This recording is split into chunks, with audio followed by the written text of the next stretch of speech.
Не важны границы на карте, важны границы здесь. Точнее, важно то, чтобы было отсутствие границ в голове.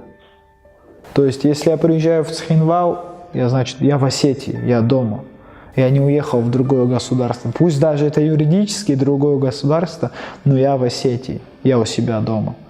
И я должен себя чувствовать дома. И то же самое наоборот.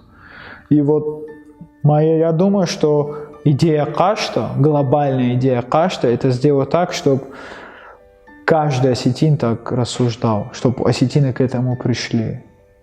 Чтобы вот ни малейшего сомнения ни у одного осетина не осталось по этому поводу.